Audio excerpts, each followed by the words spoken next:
One of the things that I've learned as a shepherd is how to tend to sheep, and not only how to tend to them, but how they behave, how they move, how they think as a collective and as an individual or individual members of the flock. Uh, there are domineering types and there are the types that follow. I'll give you a perfect example. I would say the leader of this flock is that one right there. That one right there.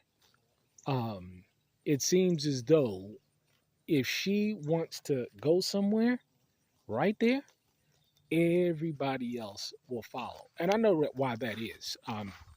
The reason why, the difference between these sheep and all of the other ones is that she was bottle fed.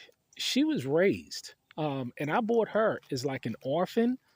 Uh, and she is giving birth to, where's some of the offspring is her flock.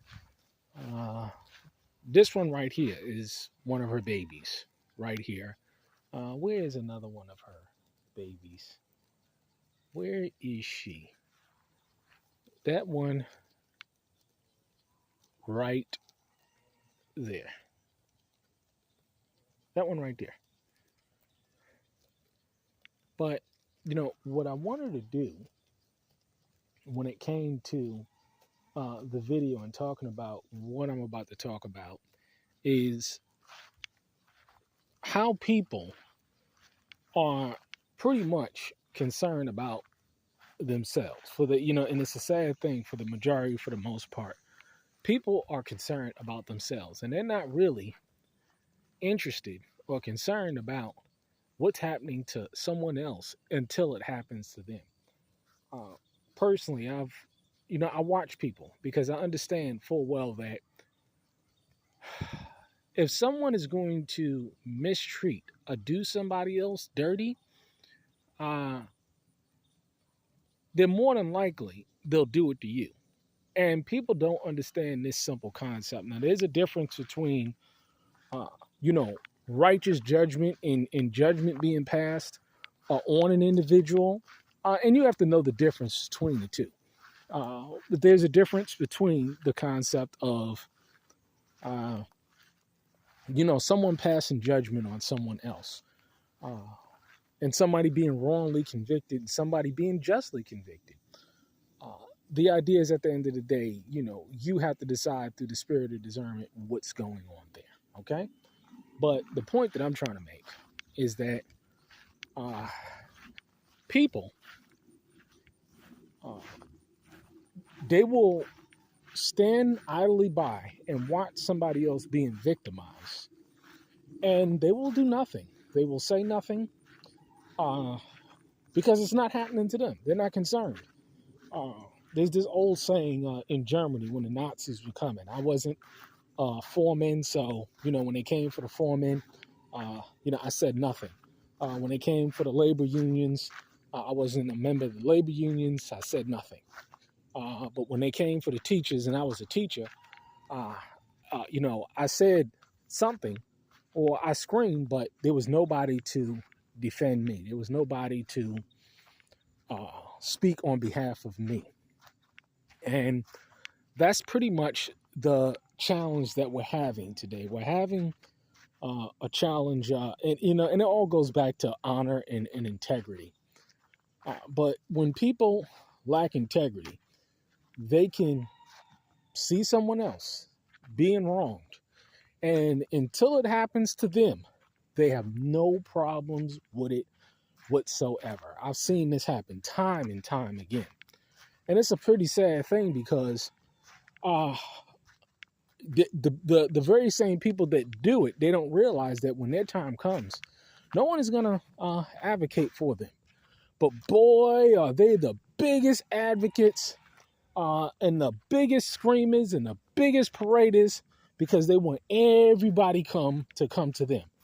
But when somebody else was being done wrong, they didn't come and they didn't rise up. This is why I lack any real kind of empathy for anybody. I don't care who they are. That's been through something. when they have stood by idly and reaped the benefits uh, of sitting at the high seats and the high tables, and literally reaped the benefits of it while others were persecuted. They knew that they were unjustly persecuted, but sat by and did nothing. But again, when it came time for them, boy, I tell you, now they're the victim. No, it doesn't work that way. It's one of them things where you really got to stand on business. You got to be, a person that self-reflects. Me personally, I've never put myself in such a situation where I could verify, through my own eyes and my own spirit of discernment. Listen here, this shit is foul, yo. And then stood by and continued to associate with such a person. And the reason why, this is a simple reason why. The simple reason why is because I understood, especially in this day, in my young 47 years on this earth, that they'll do the shit to you. Could there be times where somebody was wrong in judgment? Yeah, sure. I mean, that happens as well. And time will work those things out. But overall, when people just viciously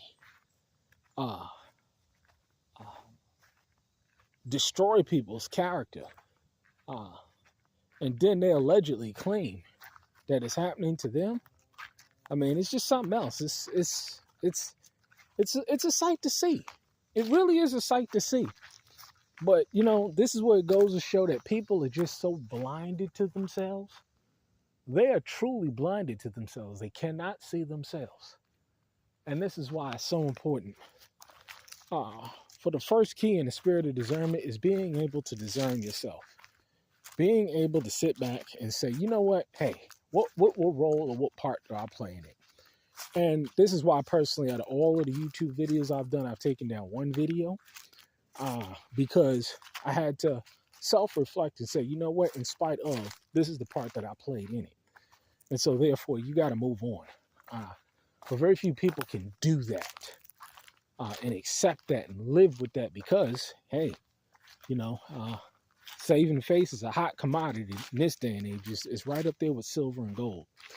But, when you're able to be honest with yourself and self-reflect, then you'll be able to, have a clear picture of people and understanding what's going on.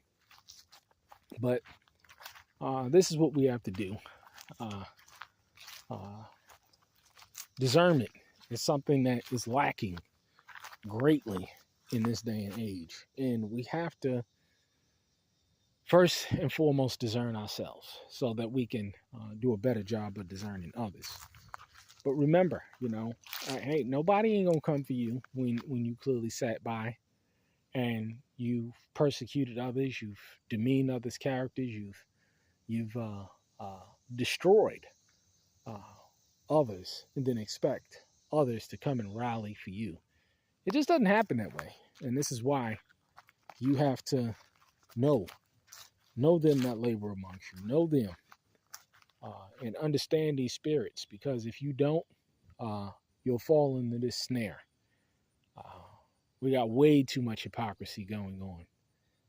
But I'll tell you one thing, living out in the country and being in this peaceful environment, it sure is hell entertaining. It sure is. Shalom.